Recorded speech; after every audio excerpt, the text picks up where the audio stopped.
Shalom Yashrala, Shalom. All praises, all power, all glory to Yahweh, Bahashem Yahushai, Bahashem Rakaha Kwadash. Yahweh being the name of the Father who the world every calls God. Yahweh, meaning he exists. Bahashem, meaning in the name. Yahushai, who the world every calls Jesus Christ. Yahushai, meaning he delivers, he saves. Yahi, Hawashai, deliverer. Bahashem in the name, Rakaha Kwadash, Spirit Holy. In the Paleo Hebrew, double honors to the apostles and elders of Great Millstone who teach one and rule who taught me this truth. Peace and salutation to the Akyam, the fellow laborers, the hopeful elect, pushing this truth at risk of their own lives throughout the four corners of the earth. To the Akwathium listening and learning, in sincerity and in truth and in silence, Shalom. Akyam meaning brothers, Akwathium meaning sisters, Shalom meaning peace be unto you. This is the brother Shema from the Pillars of Benjamin Camp here in Toronto with another lesson. And you see here the title, The Cost of Living Has Become Extremely Oppressive, and 57% of Americans cannot afford an $1,000 emergency expense.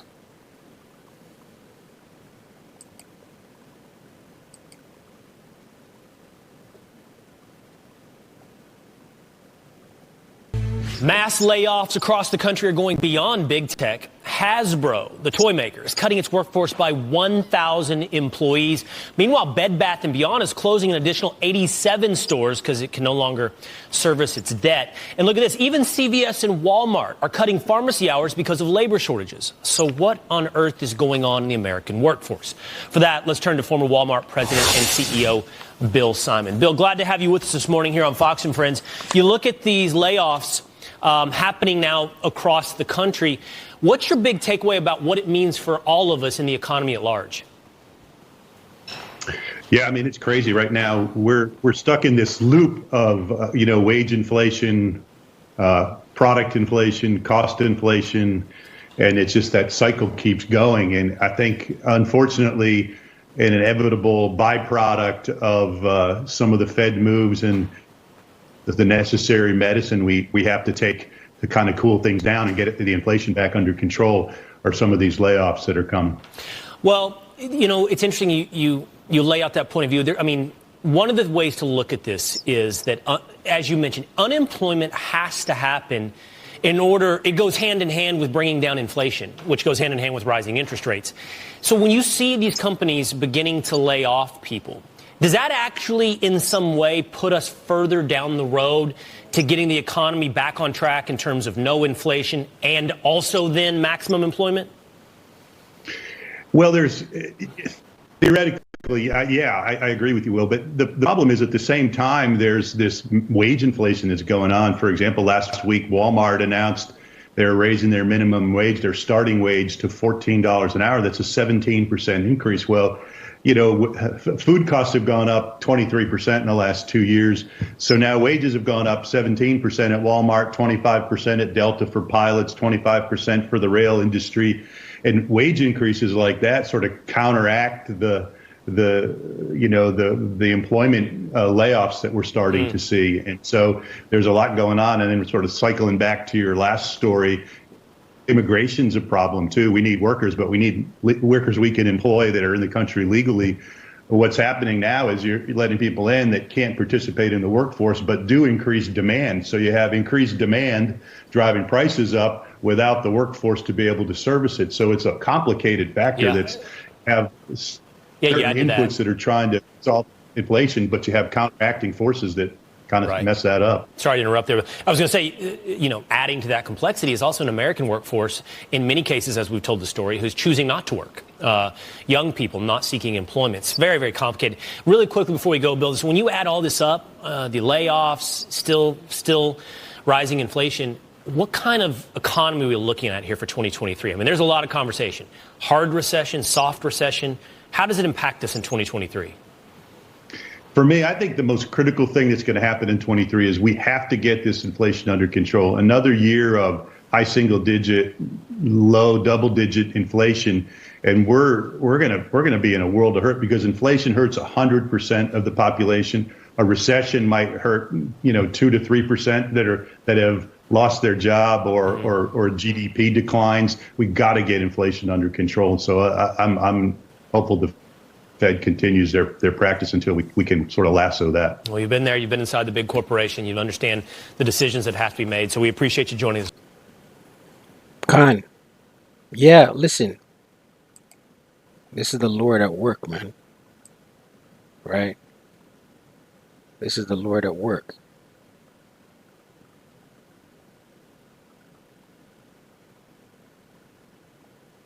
Right?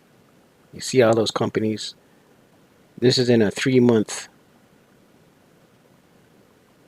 October 2022 to January 2023. Right? All these companies announcing layoffs. Morgan Stanley. Right? Let's just name some of the big ones. AMC, IBM, Amazon, Netflix, Meta.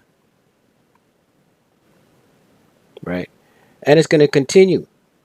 You think if you think these pains are gonna, these labor pains are gonna stop, you have no understanding. Ecclesiastes chapter 12, verse 1, and it reads, and it says here, remember the Most High in your youth. Ecclesiastes 12, verse 1. Remember now thy Creator in the days of thy youth, while the evil days come not. Right? Evil days, bad times. You're supposed to remember the Creator, Yahweh Shem Shai, before the bad times come. Nor the years draw nigh when thou shalt say, I have no pleasure in them. While the sun or the light or the moon or the stars be not darkened. All right, and that's your access to this wisdom, this knowledge, this understanding. Till the time's going to come when the Lord's going to close it. You're no longer going to be able to hear the names of the Lord, Yahweh Shem Shai. You're no longer going to be able to hear this truth. The internet going to be filled up with censorship and all kind of blackouts. Right? No more highways and hedges. Right? While the sun or the light or the moon or the stars be not darkened. Right? The darkening of this truth, this wisdom, this knowledge, this understanding, it being closed, nor the clouds return after the rain. Verse 3, here's the point. In the day when the keepers of the house shall tremble. Right? The keepers of the house are these financial watchers, stock analysts, stock traders, these bankers. Right? The stock market. They're trembling because they're watching. They see this thing falling off a cliff. And the strong men shall bow themselves. The strong men is the middle class. Bow themselves to be brought low. The middle class is being decimated, man. And the grinders cease because they are few. The grinders, no jobs. The grinders cease because they are few. There's no workers and there's no jobs. And those that look out of the windows be darkened. To look out of the windows meaning, what does the future hold? A 5-month plan, 3-month plan, 2-year plan. Right? It all looks dark. Verse 4. And the doors shall be shut in the streets when the sound of the grinding is low. Right? All these jobs are laying off workers. Some of them are closing up shop. I read an article the other day that a trucking company in Michigan, I believe, who's been in business for 50 plus years, he closed his doors and fire sale all his assets because he can't compete. He can't make money in the economic climate. And the door shall be shut in the streets when the sound of the grinding is low, and he shall rise up at the voice of the bird, and all the daughters of music shall be brought low. Right, rise up at the voice of the song, rise up at the voice of the bird. Right, looking for work. And the daughters and all the daughters of music shall be brought low. The state of the music today, man. The music is garbage. Revelation 6, verse 5. And it reads, and when he had opened the third seal, right, this is a vision of John the Revelator, right? Visualize a vision of the angels opening a third seal. The third seal is famine, right? That's famine. I heard the third beast say, come and see. And I beheld, and lo, a black horse. The black horse is bad times, right? And he that sat on him had a pair of balances in his hand. The balances is judgment, right? We know the Lord judges. Let's get that real quick.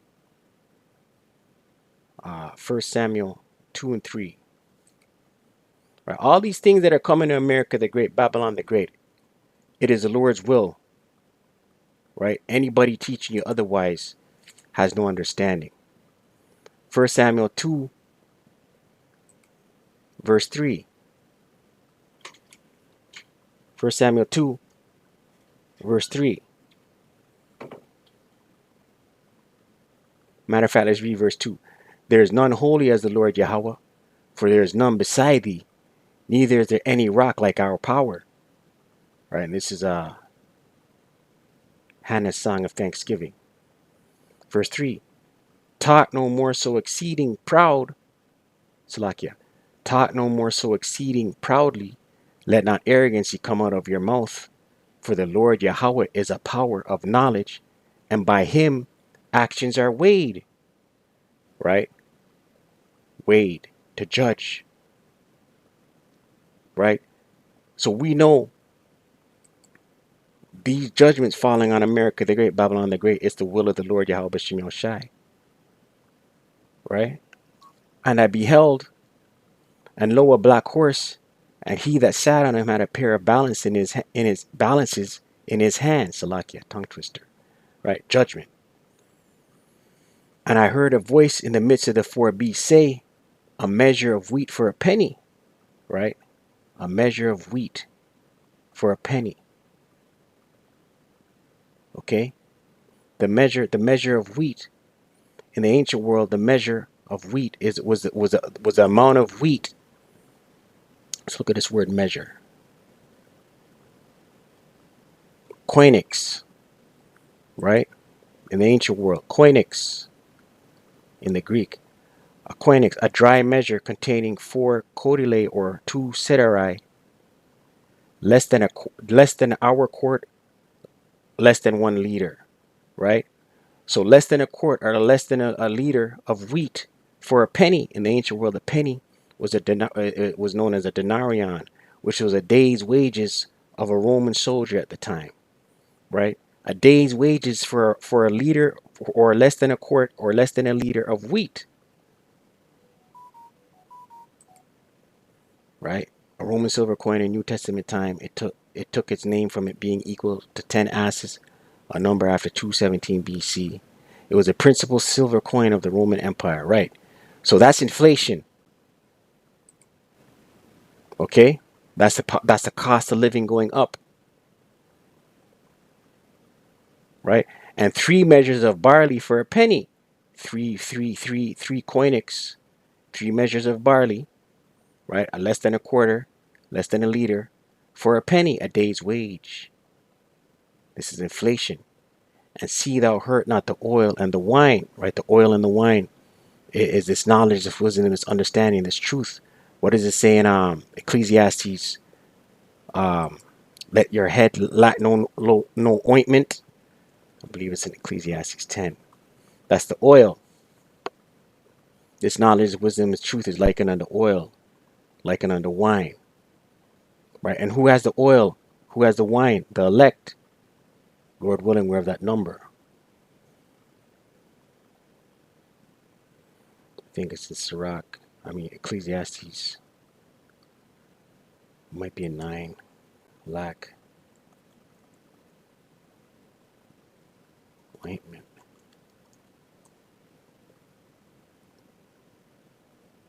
Ecclesiastes 9, verse 8. And it reads, let thy garments be always white, this truth, And let thy head lack no ointment. This oil, man, this truth, right? The oil and the wine is the truth. And who has the oil and the wine? The elect. Lord willing, we have that number. Verse 7. And when he had opened the fourth seal is death. I heard the voice of the fourth beast say, come and see. And I looked, and behold, a pale horse, and his name that sat on him was Death, and hell followed with him, hell being the grave, hell being a condition. And power is given unto him over the fourth part of the earth. The fourth part of the earth is America. To kill with sword. Sword is a killing instrument. Modern day gun.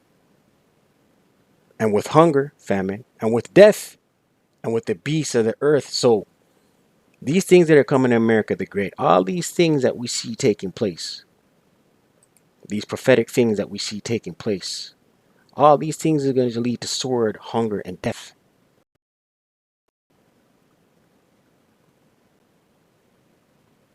Right? It's going to get worse. Stay prayed up, pray without ceasing. Shalom to the hopeful elect.